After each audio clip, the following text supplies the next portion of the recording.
නේද? කැඩි කැඩි ඇහෙන්නේ කියන්නේ මගේ ප්‍රශ්නයක් නෙමෙයි හොඳේ. හරි. ලොග් අවුට් වෙලා ආයි ලොග් වෙලා බලන්න. එතකොට දැන් මං කීකේ හිටියේ 2024 අගෝස්තු සැප්තැම්බර් මාසේ මම ලියපු එකේ තමයි පොඩ්ඩක් අහලා තියෙන්නේ ස්මාරකයක් දි รา පත් වීමට බලපාන ලබන මානව සාධක මොනවාද කියලා. ඊට කලින් අහලා තියෙන්නේ ස්මාරක දි รา පත් වීමට බලපාන සියලුම සාධක සහ ස්මාරකයක් යනු කුමක්දයි හඳුන්වා කියන එක දාලා තියෙනවා හැම එකේම නේ. ස්මාරකයක් යන්නේ අදහස් කරන්නේ කුමක්ද? ස්මාරක හඳුන්වා ඒ ටික දාලා තියෙනවා. ඔයගලන්ට මම මේ තංගී සතිය වගේ ඔය වගේ ප්‍රශ්න ටික දැම්මේ ඒකයි. ස්මාරකයක් කියන්නේ අදහස් වන්නේ කුමක්ද?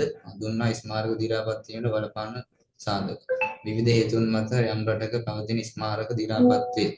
ඊට පස්සේ ආය ස්මාරක පුරාවිද්‍ය ස්මාරක යන්නේ අදහස් වන්නේ කුමක්දයි හඳුන්වා. අන්න එහෙම තමයි දාලා තියෙන්නේ. එතකොට අපිට දැන් කොහොම තමයි ප්‍රශ්නේ ඉන්නේ. ස්මාරකයක් යන කුමක්දයි හඳුන්වා ස්මාරක දි รา පත් වීමට බලපානු ලබන සාධක මේ හඳුන්වන්න කියලා ඉන්නේ. එතකොට මම අනුමාන ප්‍රශ්නයක් දාලා තිනවා.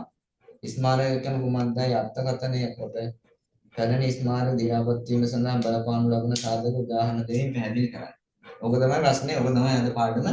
එතකොට ඒකේ කොටස් දෙකක් තියෙනවා ස්මාරකයක් යනු. එතකොට අපි මුලින්ම කියන්න ඕනේ ස්මාරකයක් යන්නේ අදහස් කරන්නේ මොකක්ද කියලා.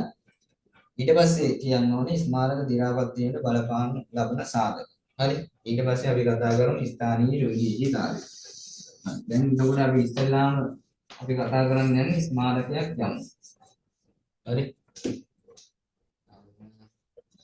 ස්මාරකයක් යමු. දැන් මොකද්ද දැන් ඔයාලා ඉගෙනගෙන ඇතිනේ. මොකද්ද ස්මාරකයක් යම් කියලා කියන්නේ සාමාන්‍ය. දැන් මෙතන මම නිර්වචන කීපයක් ඉදිරිපත් කරලා තියෙනවා.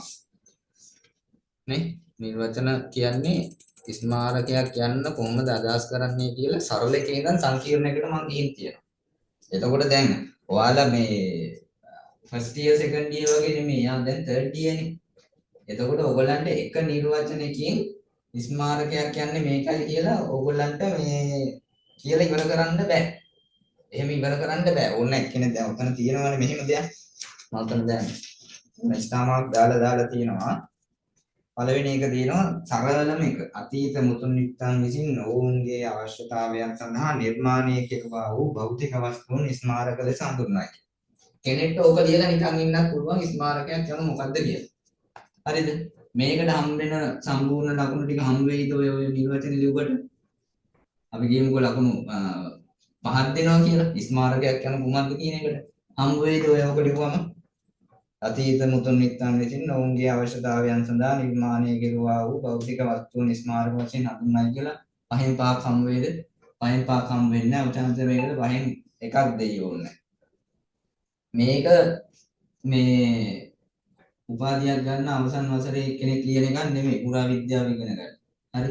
මේක ඕනනම් ලියන්න පුළුවන්. O level වගේ ලියන්න පුළුවන්. O level ID ස්මාරක කියන එක නෑ. ඒ උනාට O level වගේ උත්තරයක් තමයි මේක. හරි. එතකොට මම කියන්නේ දැන් ඔතන මම ඒකයි ඔතන මේ පිළිවෙලට දාලා තියෙන්නේ මේ සරලකේ ඉඳන් සංකීර්ණයකට. එතකොට ඔයගොල්ලෝ දැනගන්න ඕනේ මේ එක නිර්වචනයකින් බෑ ස්මාරකයක් කියන්නේ මොකක්ද කියලා.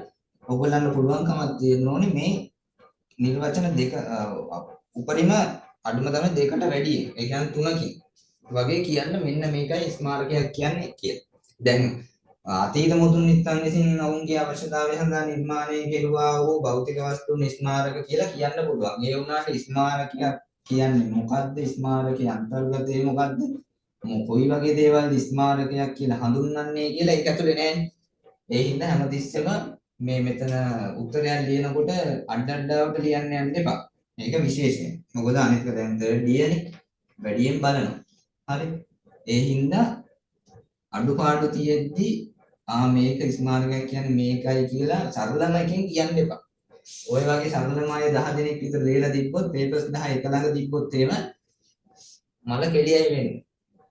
හරි 10 දෙනාම ලියලා තියෙන ඕක නම් පේපර්ස් 10 කරුමෙට එක ළඟම යට එක තිබ්බොත් එහෙම මේ බලන එක්කෙනා කවුද? ඔචාන්සර්නේ. ඔචාන්සර් නෙමෙයි වෙන කවුරු හරි බැලුවත් මේ එකම උත්තරේ නම් ඇවිල්ලා තියෙන්නේ. ඉතින් විවිධාකාරයෙන් යුතු උත්තර නැහැනේ. එතකොට මයින්ඩ් එක වෙනස් වෙලා 10 දෙනාම ඉවරයි ඉතින්. ඒ හින්දා එහෙම උත්තර ලියන්න එපා. හොඳේ. සරලයෙන් ලියන්න එපා. අන්න ඒ හින්දා තමයි ඔය උත්තර දෙක තුනක් මම උතෙන්ද දාලා තියෙන්නේ. ඒක වැදගත්. එතකොට මෙතන සරල එක විදිහට ඔයගලන්ට මේක කියන්න බැරි කමක් නැහැ, කියන්න පුළුවන්. මේකත් ලියන්න. මම කියන්නේ මේකෙන් පස්සේ තව ඒවා ලියන්න ඕනේ, ලියලා පෙන්නන්න ඕනේ ඔයගොල්ලෝ. හරි? එතකොට මේකේ පළවෙනි එක විදිහට අතීත මුතුන් මිත්තන් විසින් ඔවුන්ගේ අවශ්‍යතාවයන් සඳහා නිර්මාණය කෙරුවා වූ භෞතික වස්තුන් ස්මාරක වශයෙන් හඳුන්වනවා. එතකොට අතීත මුතුන් මිත්තන් ඉඳලා තියෙනවා අපේ මේ ඒගොල්ලෝ ඉතින් ඔවුන්ගේ අවශ්‍යතාවයන් සඳහා, ඔවුන්ගේ මානව අවශ්‍යතාවයන් සඳහා ඒගොල්ලෝ විසින් නිර්මාණය කෙරුවා වූ භෞතික වස්තුන්. දැන් භෞතික වස්තුන් කියන එක තමයි ප්‍රධාන වචනේ. මොකද භෞතික වස්තුන් කියන එක ඕනේ ස්වාභාවික වස්තුන් විදිහට අපිට මේ ස්මාරක ගන්න බෑනේ. නේ? ඒගොල්ලෝ නිර්මාණය කළා නෑනේ ස්වාභාවික වස්තුන්. ස්වාභාවික වස්තුන් කියන්නේ සාමාන්‍ය පරිසරයේ තියෙන. අමුතුවෙන් මේ නිර්මාණය කරන්න නෑ. ඒ හින්දා මේ භෞතික වස්තුන් කියන වචනේ අත්‍යවශ්‍යයි. හරිද? භෞතික වස්තු. එතකොට භෞතික වස්තුන් තමයි ස්මාරක වශයෙන් හඳුන්වන්නේ. භෞතික වස්තුන් කියලා කියන්නේ ඇයි මේ? දැන් මම ඊසතියේ පාඩමකට සම්බන්ධ කරනවා. ඇයි මේ භෞතික වස්තුන් කියලා කියන්නේ? භෞතික වස්තුන් වල ලක්ෂණ දෙකක් කියන්න බලන්න. ස්පර්ශ කරන්න පුළුවන්. හරි ස්පර්ශ කරන්න පුළුවන්. හරි. අනිත් එක දැන් ඊසතියේ පාඩම මත තියෙන්නේ. භෞතික වස්තුවක් ස්පර්ශ කරන්න පුළුවන්, අල්ලන්න පුළුවන්. නේ? එහා මෙහා ගෙන ඒක. රයිට්. හරි.